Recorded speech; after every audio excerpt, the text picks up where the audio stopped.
good afternoon now, rather than good morning, and welcome to the York Festival of Ideas. I'm Julian Richards. I'm going to be the chair of this session for this morning, and I'd like to welcome you all to the Festival of Ideas, if this is the first event you've been to, or perhaps one of many, or others that you're intending to go to.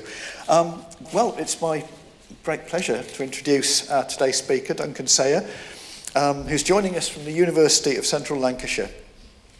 Duncan's a leading expert in historical archaeology with a particular interest in early medieval cemeteries and migration, death, burial and ethics. He's led fieldwork projects for over 20 years. Most recently, these have included Oakington Early Anglo-Saxon Cemetery and Ribchester Roman Fort. Duncan is currently collaborating with ancient DNA labs at Harvard and the Max Planck Institute to put together one of the largest ancient DNA projects in Europe, which is redefining many of the previous theories on relationships and migrations in the past. Duncan's been extraordinarily helpful to me because, as you're probably aware, I'm doing a talk this evening which is very much about genetics, but I'm not a genetic specialist. So Duncan's been incredibly helpful. So it gives me huge pleasure to welcome Duncan and to hear about his exciting research. Over to you, Duncan. Thank you very much, Susan.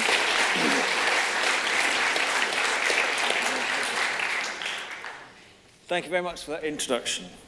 So, we're talking about ancient DNA, West Africa, and the early medieval migration. I just had to remind myself by reading this. Okay, we actually have two title slides here. Let's see if this works. Here we go. I've put up a cheeky Anglo-Saxon brooch just there from Kent. I'm going to talk about some material culture in this lecture as well, because I want to sort of try and start bringing those things together. DNA is amazing. You couldn't have done the sort of stuff that we're now doing 15 years ago. It was not possible. The level of contamination was too high. The possibility of getting your own DNA mixed up in the sequences was too strong. But what has happened as a result of the geneticists, I'm also an archaeologist, sort of fine-tuning the methods and coming up with next-generation sequencing methods, has given us an insight into the things that we've done for many years via artifacts, via bones, via soil and landscapes, that has revolutionized the way we can think about these things. We can think about them in big scales, as the geneticists like migration. But I think perhaps for me, one of the things that's most interesting is really getting down into the individual lives, how people interrelated to each other, those family stories, sometimes where they come from, how they're interconnected, and you can start to see a level of integration into the community that perhaps we couldn't really comprehend before. We guessed at it, we theorized, but now we have science to support it. And that's really what I want to focus on in this lecture, is really, rather than going big picture, to start talking about some of those individuals. I'm going to start off. I've got a little introduction here. So I'm going to start off by talking about the Roman period, because I think I mentioned some York burials in the abstract. I'm going to move on to DNA, early Anglo-Saxon migrations, and then talk about these two individuals that are utterly fascinating, Updown girl and Worth Matravers, and then place them into a wider context. So, I'm going to have to move over here. We have a number of individuals that we know from script, from stone survival, come from North Africa in the Roman army. So we know that there's connections that go beyond our shores, that go beyond our immediate continental ancestors. We know that the Roman Empire is a big interconnected place, and those leaders of it, the higher status individuals, travelled perhaps extensively across their careers to do that. It's not contentious. I think sometimes people will tell you it is. We have Ivory Bangle Lady from York. Ivory Bangle Lady is very interesting. There's some question about her ancestry based on isotope datas. And as I said to you 15 years ago, we didn't have DNA. 10 years ago, the DNA wasn't good enough to do the sorts of things that we're asking of it now. Based on isotope data, ivory bangle lady is buried with these artefacts here, including elephant ivory bangles, something I'll return to a bit later, which is why I flagged them up. Suggests that she comes from a warmer place, perhaps North Africa. Helle Eckhart, who was leading that project, points out that actually quite a large number of the burials from York cemeteries may well also come from either Mediterranean places or North Africa, warmer climes. Very difficult with isotopes to be so precise, to be as precise as we can, if we combine it with DNA. So she creates this sort of interesting conversation around how far people travelled, at what point in their age they did it, how they're then buried when they're in the new place, like York, and what they look like in the archaeological record. The Bootham Terrace Roman Cemetery, I put a map on it, just to show you where that is in York, because it's not far away. It's very interesting. The isotopic data that came shortly after the excavation of 8 individuals sampled. Or I think there's about 80 people in the cemetery, weren't there? About 8 sampled for DNA and a dozen or so for isotopes. The isotopes suggest, again, several of those people have come from warmer places. The DNA is quite interesting in that it starts to suggest that there are some people possibly from as far away as Arabian countries. What I was particularly interested in, and something that I worked with Stefan Schiffels, who's my collaborator at Max Planck, was to sort of relook at the genetic work alongside the Anglo-Saxon or early medieval individuals that we had and sort of compare it. And this individual, how's that going to work? There. Comes from Northern Europe, comes from Northeastern Europe. We had him down when we published this paper as continental Northern European. A more recent 2025 paper suggests Scandinavia. So even in the course of a few years, people are starting to be able to fine-tune and really get down to the grips. This is based on ancestry, so you can never say he came from that place and he was born there and migrated with DNA, but you could say his DNA has its origins there. Okay, so it's only part of the story. What's really interesting about that, whether you understand these people to be soldiers or whether you understand them to be gladiators, depends on how you want to interpret the site. But it's part of an interesting story. What it does indicate, really, is that connection to continental Northern Europe, that migration, that people having their lives here and dying here, is something that goes back into the Roman period. So we have the data that we have talked about for our early medieval DNA over the last few years, published in Nature in 2022, the end of 2022. We studied 425 burials from Eastern Britain, from the continent, and we compared them. And we put out that in the press and in Current Archaeology and in various other places. We told some of the stories about those individuals. In quick terms, we were looking at a series of sites around the east coast of Britain, there, and in Northern Europe, across a comparable temporal span that included the migration period, to try and see if there's any evidence of migration at all. This is a plot of all of the genetic information that we have at that time of publication from the Bronze Age. Here, everybody in blue is from genetically what we termed Western British or Irish. Everybody in red is from continental Northern Europe. So it goes Bronze Age, Iron Age, early Middle Ages. 75% of the DNA we had from Britain was continental Northern European. This was quite astonishing. The first lecture I gave about this was online because of COVID, unfortunately. And I'd like to say you could hear the ripples in the room. But I spoke to people who were watching it later, who were texting each other and talking, and they're just generating this real, is this actually happening? We have been waiting for proof of a migration event in the early Middle Ages for a long time, because the conversation was still quite dynamic. Was there a migration? Was it just objects? Was it an invasion? Did it involve families or just elite men with weapons? We didn't know. 75% of the DNA that we sampled comes from continental Northern Europe. We could even start to point out where. Not unexpected, perhaps. But that is an astonishing thing you have to do with the DNA. That's not based on artifacts. I do want to be cautious, however, about these sorts of traditional plans where we start to say Frisians, Angles and Jutes, based on historical narratives that come to us through the lens of political interpretation. I don't want to talk about the people that I excavate as Angles and Saxons, or Jutes. I'm starting to work in Kent, primarily because I don't think they necessarily saw themselves that way. And this is one of the reasons. I've put this picture on. I've actually included this one because it's in the magazine, in your schedule. Picture of the Oakington cow, burial number 80. This burial will follow me to my grave. It seems to be in every presentation I give. Only cow in Northern Europe. We know only articulated cow from the 5th, 6th, 7th century that we're aware of.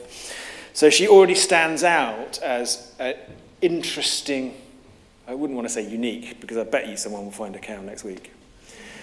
It stands out as a really interesting individual. She's buried with 2 round silver disc brooches, beads, the usual sort of paraphernalia you expect in 6th century graves.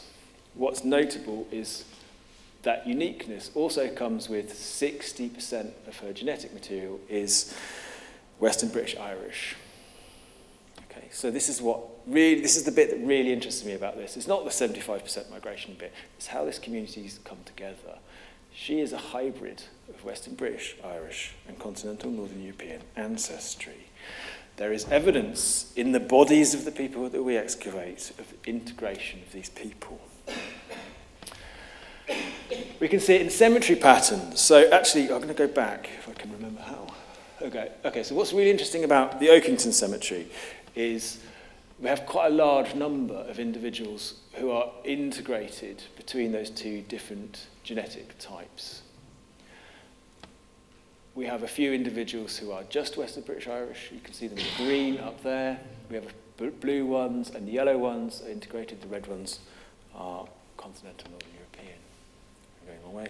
If we go to Hatherdean, just down the road, you can walk to Hatherdean. It'll take you a day, but you can walk there. In Cambridgeshire as well. We have less integration between those different communities, different genetic ancestries. That's really important. And it's important because of what I said about Anglo-Saxons and Jutes. Okay, this is giving us, because of what I said about Anglo-Saxons and Jutes. What this is telling us is that this is happening at a community level. This is happening at a regional level. The way people were integrating, the way new communities were being created, wasn't happening because there was a bunch of people called the Angles, in this case, that settled in Cambridgeshire.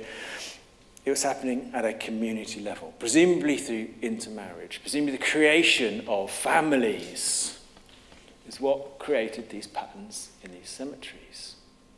This is the whole sample, and we can see each of the cemeteries that we sampled from, and we can see the degree to which the integration happened. What is interesting is perhaps you might expect, as you move west, you start to see more Western British Irish DNA at places like Matravers than you do in Kent. We've got a little bit of Irish, a little bit of Iron Age French ancestry in there as well, which fits nicely with what we know about the early Middle Ages. That's good. We can tell individual stories where we can see people from very far away. This is Dover Buckland in Kent, burial number 250. And she's buried where the big blue arrow points. Actually, she's the wealthiest grave in the cemetery, certainly the wealthiest female grave in the cemetery. She notably has this great gold bracelet. some conversation in the archaeological finds circles about whether this type of bracteate is made in Kent or whether it's made in Norway. Her ancestry is 100% continental Northern European. Her isotopes point to probably a Northern Scandinavian origin. Maybe the brooch was made in Norway and carried with her. She would have travelled probably as a young woman in her late teens, according to the way that isotopes are absorbed into your body. Multiple isotope points on a tooth can tell you the age at which that changes. So she travelled as a young woman, perhaps of marriage, and she's buried with objects that point to that ancestry. Dover Buckland's interesting. This is a map here where we have the genetic portfolio across different generations, where we can start to see how people are interrelated. That integration between Western British Irish and continental Northern European ancestry is taking place in this particular family, buried here and here, across multiple generations. We've got one generation where we have individuals within it, that one, their ancestors that may or may not have been aimed over. A generation of 100% continental Northern European ancestry, and then we have some of this Western British Irish ancestry. And then we have a new Western British Irish ancestor coming into this, keeping them at 50% and 50%. What is interesting about this is this third or fourth generation where we start to see grave goods appearing in those graves. Grave goods that are entirely what we would describe as Anglo-Saxon in their cultural association. So we can see those community stories, but actually why I was picking up those is not to talk about the individuals, but the sort of broader integration into those local family narratives. This is Updown in East Street. East Street, just down in Kent, excavated when they built a new road. So, a development-led project. Burial 47, we didn't include in that Nature paper because she was so interesting she needed her own conversation. This will be out later this year in Antiquity, so if you're aware of it, keep an eye out on it. I'm sure we'll get some press around it as well. Burial 47 has got an ancestry that looks like this. 33% of her genetics comes from West Africa. 33%. So, what does that say? Well, okay, let's start looking at the 66% that doesn't, is continental Northern European. So she has ancestry in West Africa, but probably doesn't come from there herself. The 33% indicates probably we're talking about a great-granddad. There's ancestry that comes through the Y chromosome. There's no Y chromosome in her, but through the paternal line rather than the maternal line. What's very interesting about this, first off, it's got this West African ancestry. She's aged 11 to 13, so she died tragically quite young. What's interesting about that is she's buried adjacent to her maternal relatives. So we've got burial 52, up there is a man, and then we've got a great aunt and an aunt, and then we've got 57, Updown girl. There's the site, and there are her relatives. So you can see she's buried there, and then the chap is there, and then a great aunt is there, and an aunt is there. It's exactly the same as we saw at Dover Buckland. We've got a cluster of individuals who are related to each other, who are buried close to each other. I guess we quite like close family, being buried close together is a nice sort of way of thinking about it, isn't it? They would have been aware of her paternal ancestry. You know, hopefully you've heard of the story of Beowulf, written in Old English, where people talk about the father and the grandfather and the ancestry to give heritage and prestige to the hero of the story. This is built into early medieval culture, this idea that you are who you come from, that you're part of the family, that you have this paternal connection. So I have no doubt that they were aware of her West African ancestry and buried her like a member of the community. She was. Brilliant. Okay. What I also think is notable about this is the grave goods are not unique. Again, they're not unique. There's nothing special about these grave goods, but they are interesting. Okay, she's buried with a spoon, she's buried with a comb, she's buried with a pot. Nothing unusual in these Anglo-Saxon early medieval grave goods, except that those are more common in an older woman's grave than a younger woman's grave. Don't really find that many combs and spoons in women aged 11 to 13. When we were writing and talking about this paper, I spoke to some people in our Black Atlantic research group at university, and they pointed me towards the art of Jade Montserrat, who is a modern black British artist who talks about in her art the sort of experience of being a woman with that heritage. And she produced this piece of art that we've published alongside it to sort of highlight that point. It says, her hair, like history's flattened, ironed, and erased. It's interesting that she's buried in an entirely consistent Anglo-Saxon way against her maternal relatives with artefacts that point to cosmetic care, perhaps in a way that you'd expect to see in an older woman's grave. This is not necessarily an experience that would be unfamiliar, perhaps, to black British women today. Worth Matravers. When we were astonished to find one individual with West African ancestry. We were more astonished to find two. This is Worth Matravers site. I think the site's called Football Field. It's located in Dorset.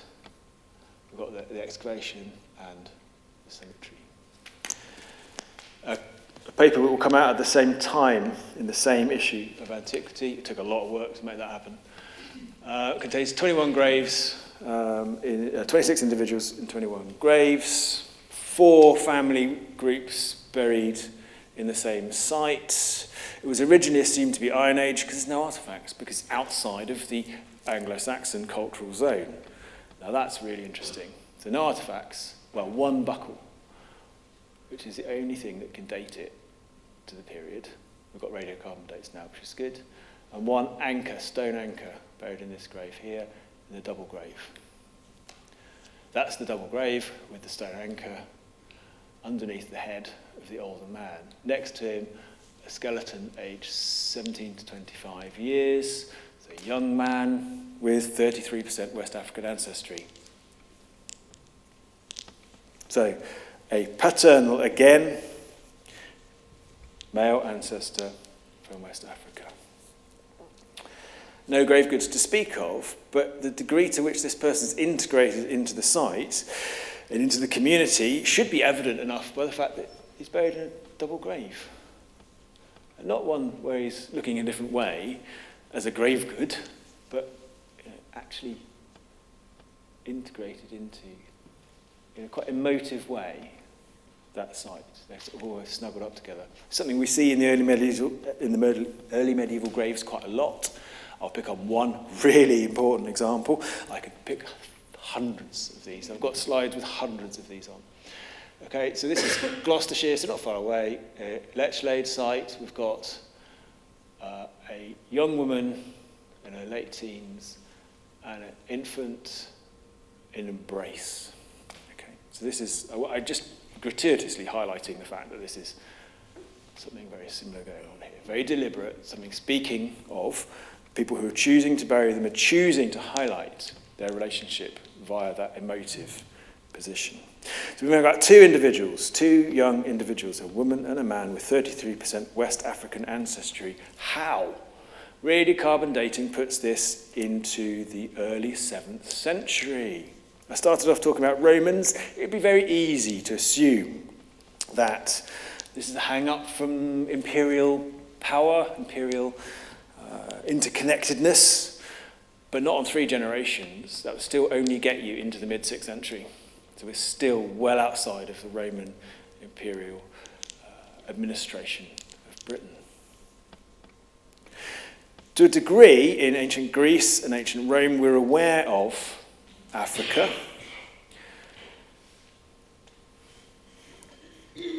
Perhaps the Mediterranean coasts.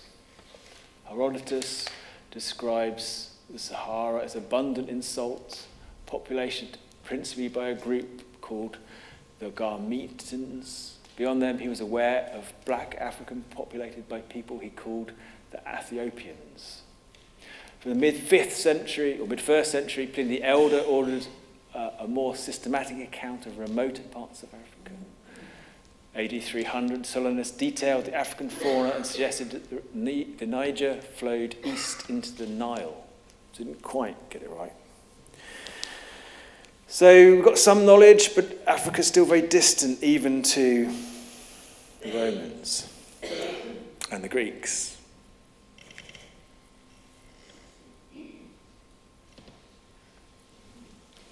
I said our radiocarbon dating puts us into the 7th century.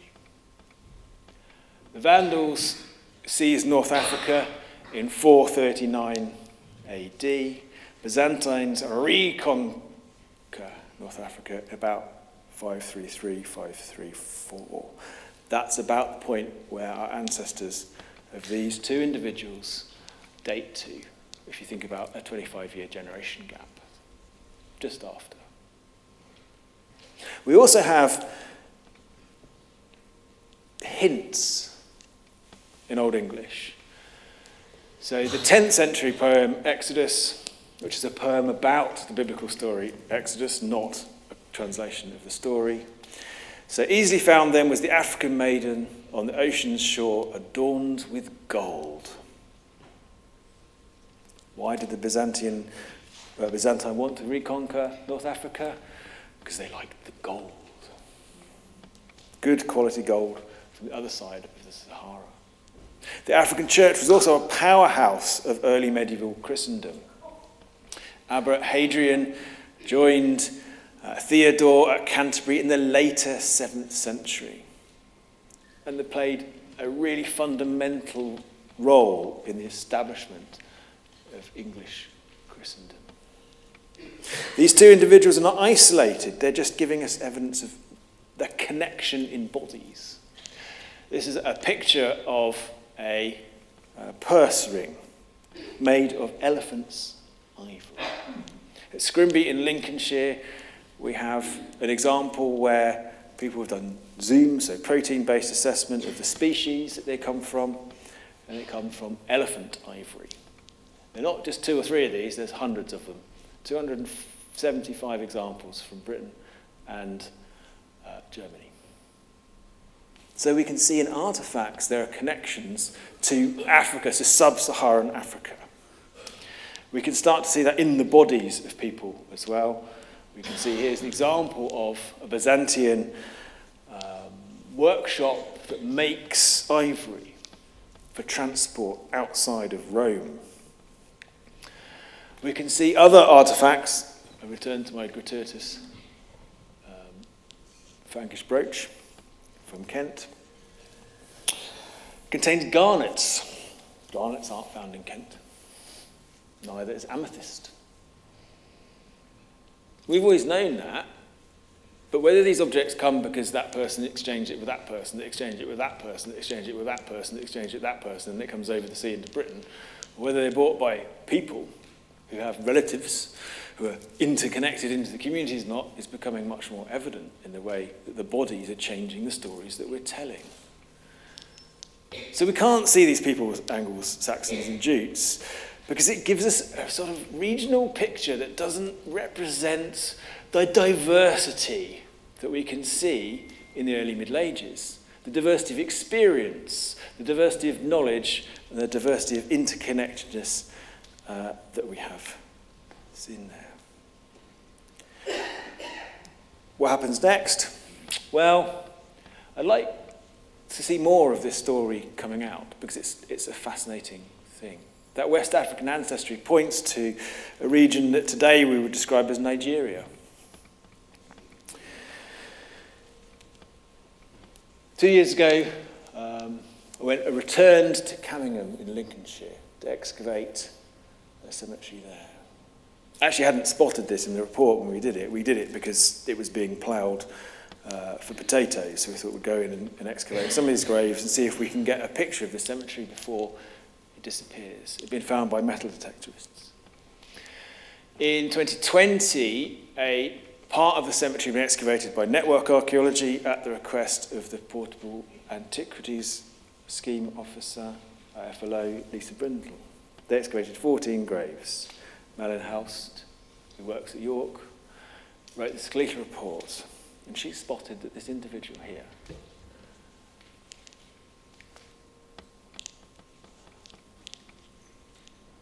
has got morphic characteristics in his skull that point to an African ancestry.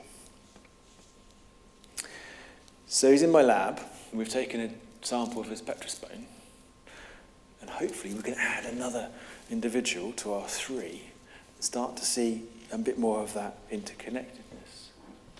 What I love about this story, if we go back a little bit, to remind ourselves of this point about Worth Matravers and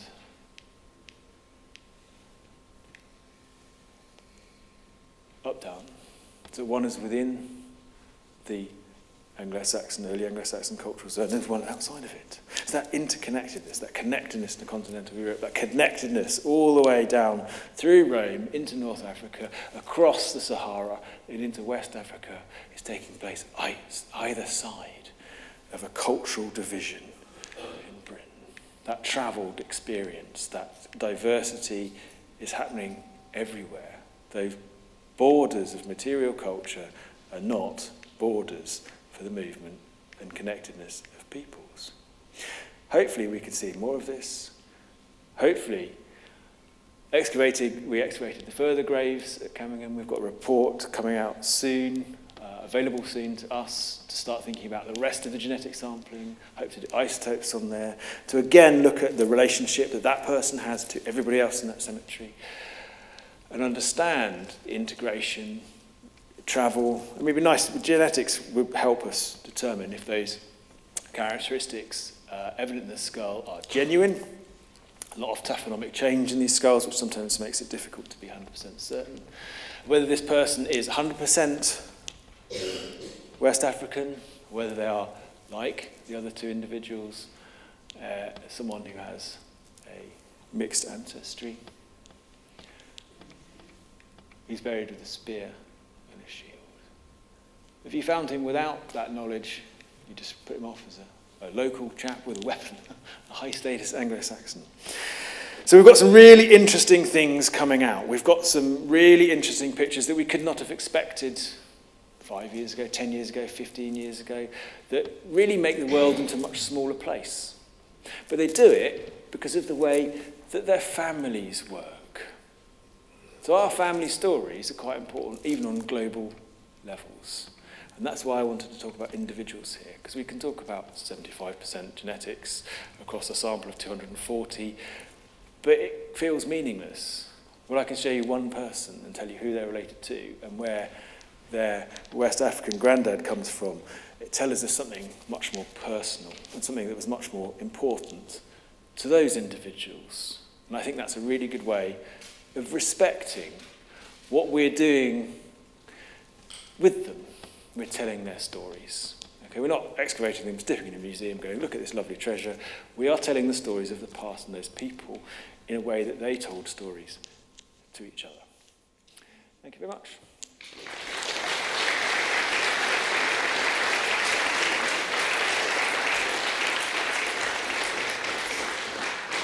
Would you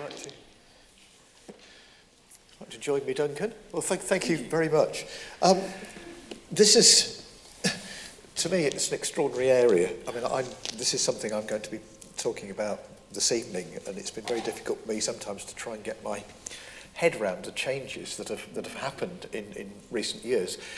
this is obviously, you mentioned to start with, that we've had big advances in the science. Do you think that there are still big leaps that we're going to be able to make that are going to radically alter this picture again? Or do you think that we've now seen the massive leap in understanding?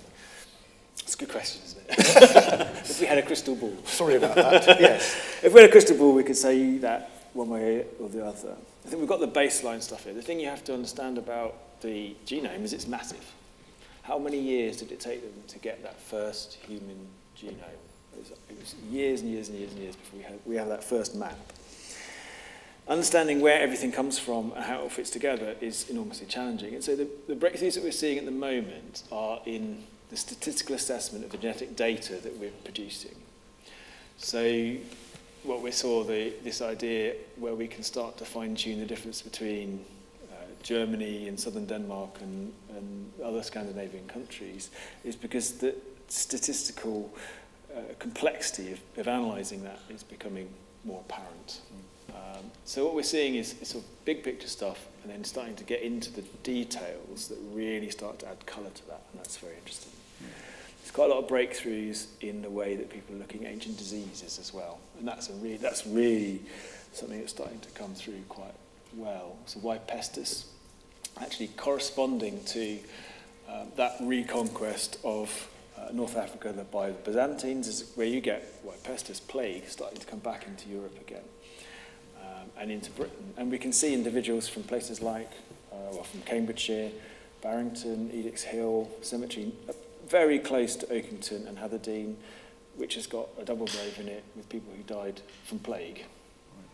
So you couldn't tell that before. Yeah. So that's really also adding to those pictures. And I think we can start to look at, or they can start to look at diseases from the plaque on your teeth. So you can start to look at oral health and gut health as a result of all that, which are just adding to that picture in a way that we couldn't do it. Yeah. And that's an amazing thing. Yeah. One more question before I throw it open to the audience. Is this, is it an expensive process? Because obviously you're carrying out research, you're looking at specific cemeteries, but you know, as somebody who spent time in commercial archaeology, I'm just aware that there are so many cemetery groups that were excavated that are sitting there in museums as potential research projects. Do you think the pattern would change if we just started, if we were able to look at a much wider sample, or do you think it would confirm the sort of things that we're already thinking? Okay. So before we did that paper, the Nature paper, with our 200 and odd individuals from England, 450 overall, about 6 or 7 years before that, we published a paper where we just looked at 4 individuals from Oakington. And at that time, that was amongst the first papers that were able to identify full genomic DNA in early cemeteries. And there were about 100,000 per body at that point. Really? We sent them loads, and it was so fragmentary and so difficult to do. Oh, you can't hear? Oh, I'm sorry. Oh, I'm leaning over the microphone. I'll just lean back. That cost a fortune to do it, and it was really expensive, and it took a long time. £100,000 a sample? Right. But since then, it's got easier and easier and easier, quicker and quicker and quicker, and now you can do it for a few £100 a sample. Right. And what will happen is that this will become easier and cheaper and quicker, as it has done. And it's, you know, the most expensive bit is always doing like the first radiocarbon date was the most expensive radiocarbon date that's ever done, and now you can file them off at £275 a sample. Right. So it's got quicker, it's got easier. The barrier at the moment is the number of ancient DNA labs that are available to do it, and the queue of material that they've got. So we need more ancient DNA labs, and they are set up in a much cleaner way than a modern DNA lab. So they need to be very careful how they go about the process. So when we get more of those, we get more data. And maybe a different picture. Maybe a different picture. Are there any questions from the audience? Because we do have a roving mic to. So if you could just wait a second for the. Is there any documentary evidence, written records, that point at any awareness at the time in the early medieval period of external racial or ethnic characteristics of the inhabitants of a village or an area. So the question was, is there any documentary evidence for an awareness of different ethnic origins effectively within the communities and the villages at that time? There isn't very much documentary evidence at all from the 5th, 6th or 7th centuries. There's a small number of law codes from the middle 7th century which correspond very much to the period of time that these two individuals were buried. Those talk mostly about family law and the breakdown of families and who looks after the children and the money and things like that. Presumably that needed looking after. They don't tend to focus on ethnicity because it's part of life, it's assumed as much as anything else. There is a conversation in the laws of Eni, which is 7th century Kent, which talk about the different price, weirgild price. If you kill somebody, the price you have to pay their family, effectively, as a penalty. And that is different according to social rank. Someone who's a thane, a ceorl, a free farmer, and a slave, and a slightly different amount for people they call wheeler, which may be Welsh. It's been speculated that comes from the Welsh. It refers to a different community of people. We don't really know. Perhaps that's a hint in the written record by the 7th century about some of the difficulties in some places of integration of different ancestries. But I think that's not unexpected necessarily to see that. It's one law code in one place. We don't see it in Wessex. We don't see it in other places. So it's an interesting question. No. But Exodus is interesting. 10th century. And that poem, I think, probably has an early origin. That's just the survival of it. It comes in the 10th century. The fact that it specifically talks about an African woman and doesn't have to explain anything, the audience, the reader of it, if you like, the audience who are listening to it spoken, understand automatically what they're referring to, is really interesting, and perhaps hints at the fact that this wasn't necessarily unexpected. Not necessarily common, but not necessarily unexpected either. There's a cultural awareness of people from outside of Europe and even within it. And of course, you look at Sutton Hoo, Burial Ground of Kings, if you like, they are supposed to, the woofings are supposed to come from Sweden. So lots of people moving around and telling their histories about being from somewhere else anyway. So I don't think that this woman or this boy would necessarily have stood out that much because they're just from somewhere else, but then so is everybody else. So it's a story of change and identity creation that's really quite important here. So do you think that the work that's going on now is sort of almost reclaiming the migration period, as a term? Because there was a time, wasn't there, where nobody wanted to talk about migration. Yeah, that's a good question as well. Just before COVID, actually, there were 2 books published that basically said there's no Anglo-Saxon migration. It's a cultural transition and a continuity from the Roman periods onwards, one by an archaeologist and one by a historian. Yeah. And we were very much looking at a sort of mixed picture where some people were talking about there being migration, some people were talking about there being nothing at all. There is certainly evidence that points to continuity, but then that's what we're seeing in the genetic data as well, a mixture of both continuity and migration. Yeah. What I think it reminds us is how important migration is to the human story. Yeah. Because it's everywhere, it's in every period. There is migration, there's interconnectedness, there's movement of people across the sea, and that is a driving force to wealth, technological change, innovation, but also, I think, ways that people think of themselves and see things move around. We tend to think of the past as sort of people living in villages, hitting things with rocks. And this is a reminder, and all of that work is a reminder that's not the case at all. It might have been harder to move, but they still did it. Yeah. Okay. Fascinating. Do we have one? The lady up there.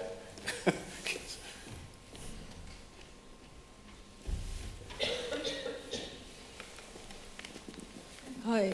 I wondered what the graves and the DNA can tell us about whether young women stayed at home when they had their babies, how much that's changed over time. I'm thinking particularly as people inherited property and land, that it would become the opposite way. Okay, that's an interesting question. Actually, I think it can tell that story. It's not a story I chose to talk about in this presentation. I've done so at various points in the past. If I go back to our Dover lady, burial 250, she's a young woman. She is a woman who is buried with a lot of artefacts, so we would assume she comes from a wealthy family or is part of a wealthy family. She migrated, according to the ICEP data, at some point in her early adulthood, probably talking about sort of 14 to 20, something like that. So it's extremely likely that she moved for marriage. Helena Hamerow, professor at Oxford, who's interested in early medieval migrations, particularly looked at the 7th century and 8th centuries. Isotope data with Sam Leggett, who's now a lecturer at Edinburgh. And they pick out the sort of 7th, 8th century female migrants. So that exonymous marriage, that moving for marriage, is a story as part of the elite experience, the sort of elite Anglo-Saxon experience. Is definitely there. The Oakington Cemetery, we excavated. Our second burial we ever discovered was a pregnant woman. So the baby was still present in her belly area, in her pelvic area, and the baby was in a shoulder presentation. So it died in what must have been extremely horrible and painful for both of them. And that made me think quite a lot about the experience of childbirth, death in childbirth for young women.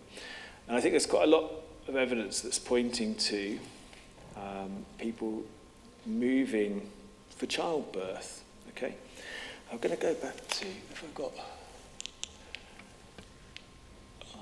another Dover slide, I think. Yes, this one here.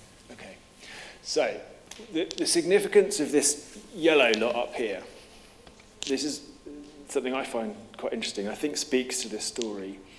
Is I've got these burials here that are great-granddad, granddad, aunt, uncle.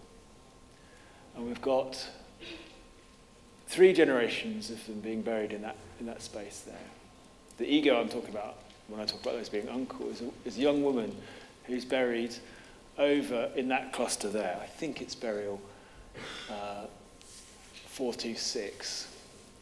And what's really interesting about her is that she's buried next to her 2 children, 414 and 425. They were adult children when they died, so presumably they buried her as an adult. Her other child is 305, which is here. And he died as a very young child, infant. So, what that is saying to me is that, well, we know that she is from this family here. And presumably she's married someone. We don't have her husband and the father of these 2 children. But presumably she's married him and moved to the community that buries their dead here. And that very young infant is being buried next to maternal grandma, maternal granddad, not paternal one. So that young child there, when you're infant, you're related to your mum's family. And when you cross a threshold, I'm going to say based on the law text I described earlier, about 12, then you become part of your paternal family. I wonder, and I think what all these different things put together suggest is that the practical reality is that children belong to your maternal family. So she married this chap, moved over to his house, and went, oh my God, I'm pregnant, but this is really scary because I don't know these people quite as well as I know my mum, so I'm going to go and have my baby at my mum's house. Okay, it's not far away, it's the same community. Okay, there's what, 270 odd individuals in this. We're probably looking at 5 or 6 communities, little hamlets across that river valley. So she probably just walked down the road, had a baby there, where she felt safe because her sister was there, and her mum was there, and her aunt was there. And that seems a bit nicer than this smelly man and his brothers that she's just married. Yeah. And maybe that's how they dealt with childbirth in the past. Yeah. Certainly, if you talk to your own great-grandma, it's how they did it, not that long ago. Yeah. Lovely. Duncan, that's just extraordinary. Thank you so much for this. This fascinates me. As somebody who's just interested in people in the past, the way that the DNA is starting to illustrate not just these broad patterns, but those little details of intimate relationships within families and groups is just utterly fascinating. And I just think we look forward to seeing more research and more new ideas coming out of this. So please join me to thank Duncan for an amazing lecture. Thank you.